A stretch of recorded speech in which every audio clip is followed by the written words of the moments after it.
The Department of Foreign Affairs and Trade has been criticised for its poor efforts in supporting stranded Australians in Israel.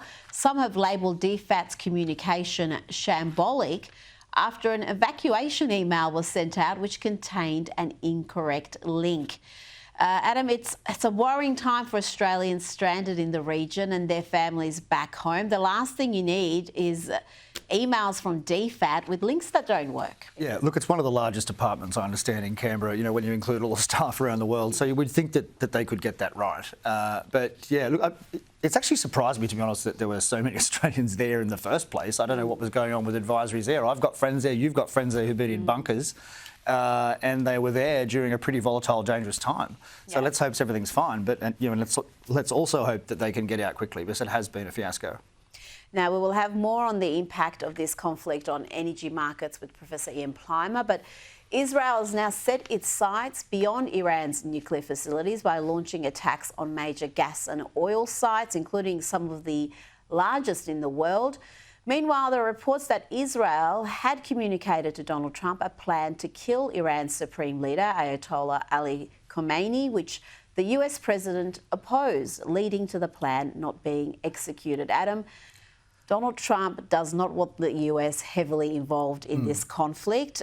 He clearly stands with Israel. He condones what's happening, but he knows his supporters, a sizable number of them, do not want America involved in another war. No, look, it's a very difficult needle to thread for him at the moment, because he certainly does support Israel. That is very clear. But as you point out, I would say probably more than half of the Trump base are very anti-war. There's the old Reagan-Bush side, but that's probably about a third of the party now, I would say. Yeah, the war hawks' power and influence is diminishing. Well, it's much greater in the mainstream media than it is amongst the ordinary supporters. They are really anti-war, and I can understand why. There's been a lot of wars, you know, in the last 20 years or so America's been involved in, which have not gone well. So let's just see what happens. I mean, I think Israel, I'm no military expert, but certainly Israel has, what they call escalatory dominance. Basically, it's going to win, and that's even without the US, I think, because ultimately it's got more missiles, it's got more planes, and of course it probably has nuclear weapons too, which Iran knows. And in a very extreme case, that's a major threat.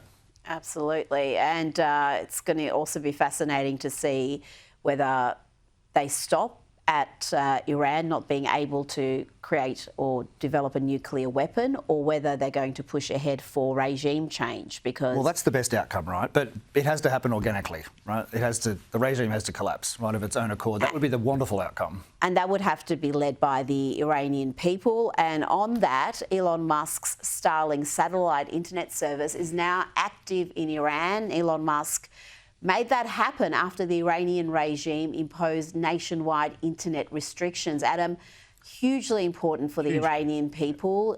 You cannot have a revolution, you cannot overthrow that regime with internet being cut throughout the country. So this is really a way for the Iranian people to stay connected and perhaps have a shot at having nationwide protests. But as we have seen in the past, the Iranian regime is absolutely brutal in... It is brutal. In clamping down on those protests. Do you expect to see that happen? Well, look, I hope so. I just checked before I came on the show, but GDP per person has fallen by 50% there in just 10 years in Iran. So, how could it be a popular regime? It must be hated. Yeah. It's a very poor country, and yet it should be very rich. Yeah. It's huge. It's got 90 million people. It's filled with resources. It's got beautiful mountains, rivers. There's no reason why it should be so poor. So let's hope that they can use Starlink to coordinate. And just on Elon Musk, he's a bit of a hero here, really. He's criticised for this and that, but look, he's turned on these beams, probably at great cost to himself, I imagine. And who knows? Maybe it will work. Maybe it will see the end of the regime. Well, I can only hope so. But we have seen some footage come out of Iran, which is incredible to see the Iranian people celebrating the attacks against the regime, even though obviously innocent people have died in these attacks. They want to see the end of the mullah's reign. They've been in power now for more than 45 years.